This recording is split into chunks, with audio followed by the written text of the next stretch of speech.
Hey yo, it's your boy Los. Let's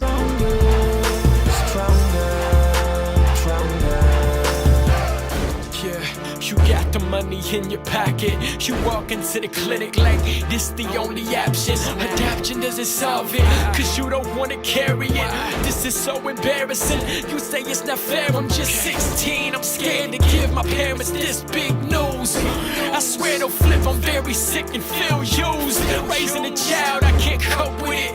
But listen, 30 years from now, man, you still won't be over this. You in the waiting room, pending this baby's doom. He or she is not an it. God place life in your womb. No, little mama, you can be a mama. Say God can be the father, and he will make you stronger. But you walking down the highway, you about to murder this unborn child who really deserved a turn to live. I call it compassionate, they call it conservative. She turns around and trusts in God, and now they both are serving him. So as you can see, we're talking this morning actually, about Dillon Chase's latest album called Try Again. And I'm gonna be straight at you from the door. I've never been a Dillon Chase's fan, and that's not, to be disrespectful. It's just that he's never, his style's never been appealing to me. And I've heard him a few times, a couple album or two of his own. And I've heard him on show. Last time I heard him really, like, where I was intrigued by him, I guess I would say, would be on Show Baraka's Brockology. He featured on one of my favorite songs. I think it was "To Die," "A Good Day to Die." I think he's on that one. He was on that one or another one. But I heard him. I don't know. I'm just not a fan. Just never really been a fan of his style. I think it's hard to explain. I think he got skills. It's just for whatever reason, he's never spit a bar that made me say woo, or anything similar to that there, or to grab my attention. And so the only reason why I even got this album here, Try Again, was because I had read a little things that he was trying something different. And so I was like, okay, well, I'll just give him a shot. Everybody grows, everyone does, something new. And he's been quiet for a little while as far as I've heard. And so I just figured it'd be something different. So I check it out. And I'm sure somebody, that watches my reviews want to hear my thoughts anyways and stuff. So I'll check it out. And so listen to it. And I gotta admit, this was different. Different as far as I'm concerned. It was different in a good way, actually, in a very impressive way. It was different. This is no shade, but it kind of was in the vein of the NF, laid back. Kind of, when I say NF, I don't mean the depressed, wannabe kind of Eminem kind of way, but I mean more in the laid back, kind of like singing a little bit, a lot actually, type style. It was a, it's funny. I just did a review for Miss Wade. This is My Father's World, sorry. And I made mention about the fact that she used auto-tune. And I said that, I ain't like the fact she used auto-tune because I think that she is a dope singer by herself. Auto-tune is really for people who can't really sing. Well, it's funny. And I'm not saying he can't carry many notes. He just can't really carry a note per se to call him a singer. Talking about Dillon. And so he used auto-tune on this. Real light, though. It wasn't a lot. It wasn't an over T-Pain overkill auto-tune, but it was definitely let you know that he had a little help singing. And it's funny because that's okay, because although he's not an actual genuine singer, it still sounded pretty dope, not gonna lie. It sounded pretty catchy. First song called Weak, and I really liked that song. Here's the thing, I liked what he said more than his style, if that makes sense. I think his style was cool, but the topics which he said in this whole album, I think was really dope. There's one song called Die Daily Live Forever, or DDLF, I guit was, which was dope. It had like a rock and roll feel to it. Had a feature on there. I'm not sure who that guy is. Never heard him before. I'll put his name right here. But it was dope hearing him mix that in, little rap, little rock. I'm a big fan of that kind of combination there. So it was dope hearing that. There's a couple other songs. It was like only 7 songs in the album, so it was decently short. But it's funny. It's a short album, but it's a fulfilling album. I finished this album here feeling like, okay, okay, it was a full album. Although it's short, and if you know me, you might hear my reviews, I hate, unless you call it an EP, but I hate albums only got like 7 songs on it, but 7, 6, 5, 5, 6, 7 songs on it. This one here only had 7 songs on it, but the 7 they had on there, I was like, alright, I could rock with that. It's a pretty good album. It's different than what I'm accustomed to, but it's good on the level. I'm older now, and so I don't always need to have gym style music on all the albums I listen to. I don't need to have always the pump, get it kind of stuff. I can relax, be laid back, and just chill. And that's what this here was. This was more of a glorify the Lord, lay back, just reflect on His goodness, more so. Very transparent, very self-awareness kind of album.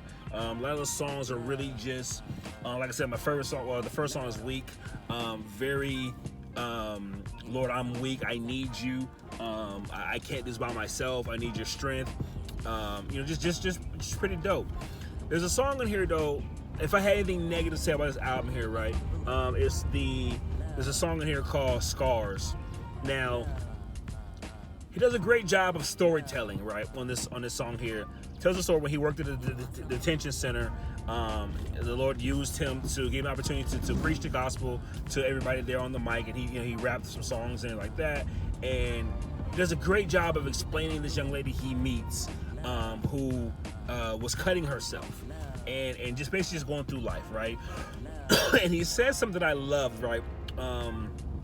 He said that she's been through more in her young life than some of your homeboys have been through. Meaning some of the so-called thug dudes who swear up and down they done been through life.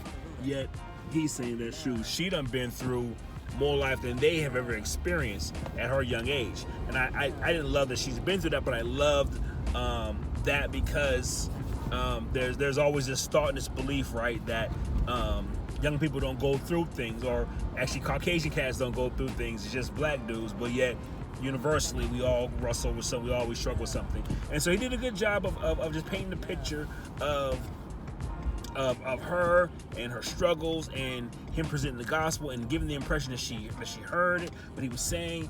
But this is what bothered me. So towards the end of the song, he makes reference to the fact that she made him promise.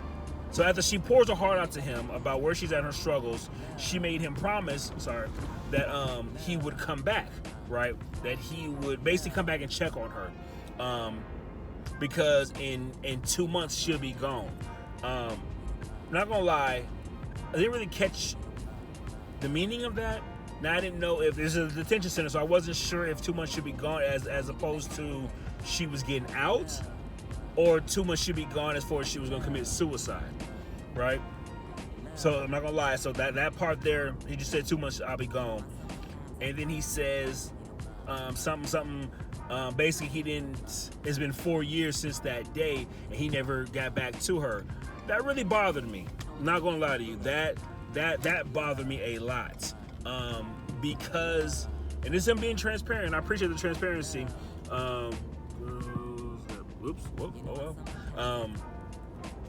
But it bothered me because I just felt, but this is me personal, I just felt as if she took the time out to pour her heart out to you and to relay, this is my life, this is where I'm at. I just felt that in some shape, form, or fashion, he should have reached back at her.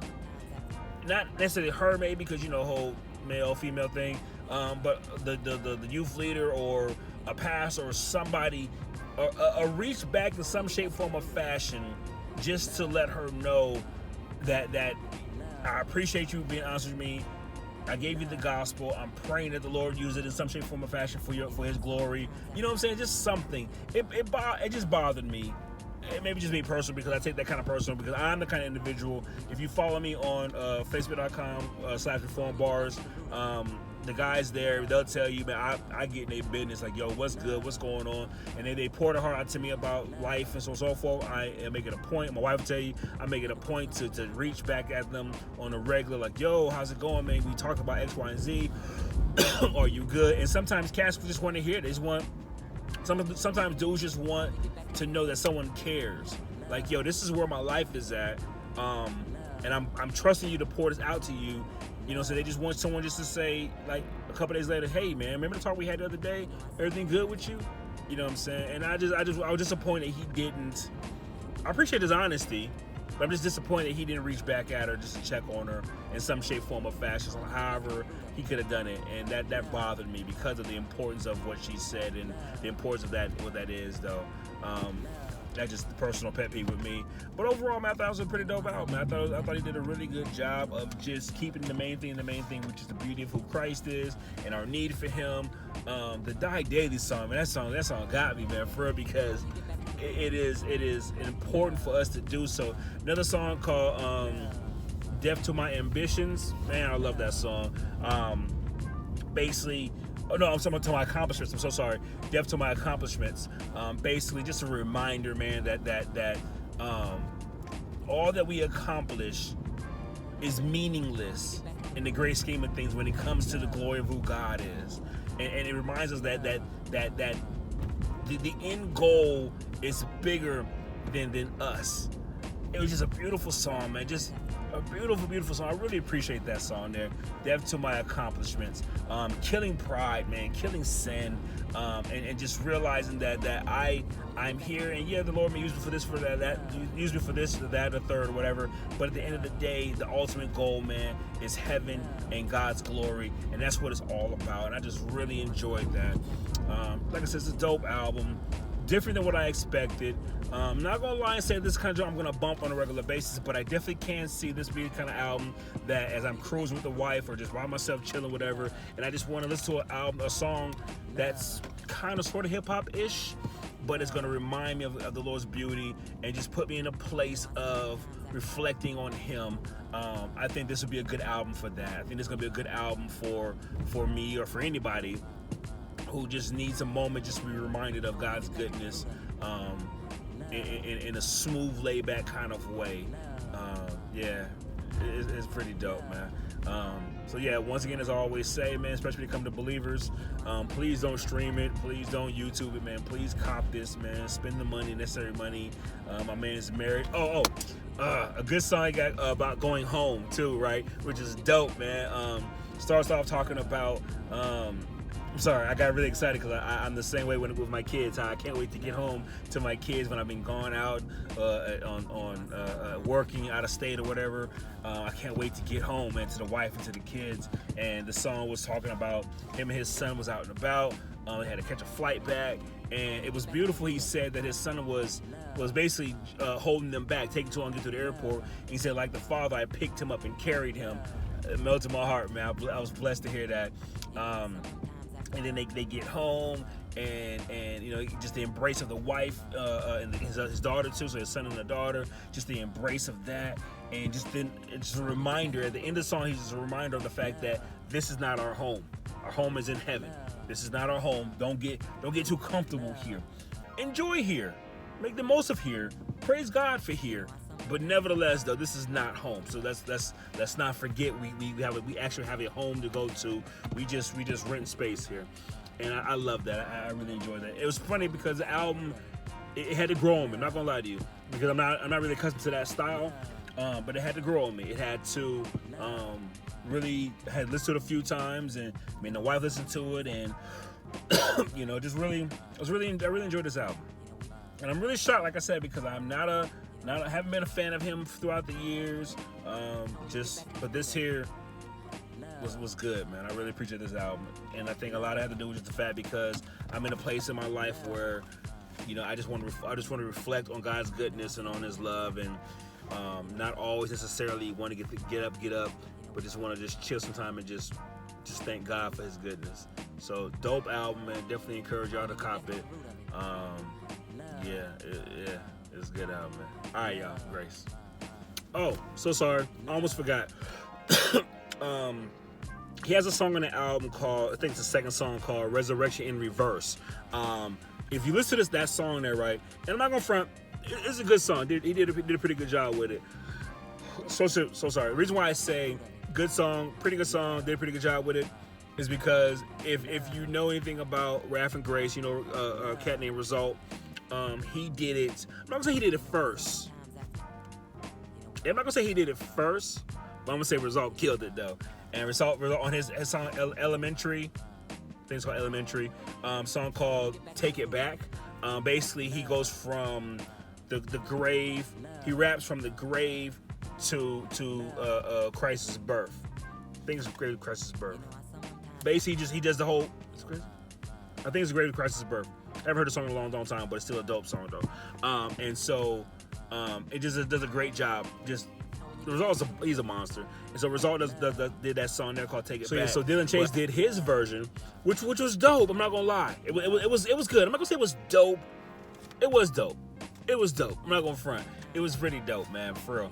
I enjoyed it. But as I was listening to it, though, it's funny. As I'm listening to the song of Dillon Chase's, I'm trying my best not to reflect on Results. I want to give Dillon's the respect it's due because that's difficult, man. That's hard, yo. That's not an easy task.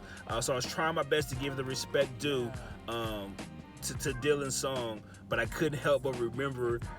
Think back to Results verse or Results song, but it was dope. Both of them are dope, man. For real, both did a great job of walking you back from Christ in the grave, the tomb being rolled, the stone being rolled from the tomb, and then walking back through the steps of Christ on the cross, getting down from the cross, the sponge, the nails, him before Pilate, the whole nine, man. Both did an amazing job of just displaying that, and I really enjoyed it. But that's a dope song, though. Please check this song out, dope. But yeah, that's it, man. Dope album. Much love, man. Much love. All right, y'all. Grace.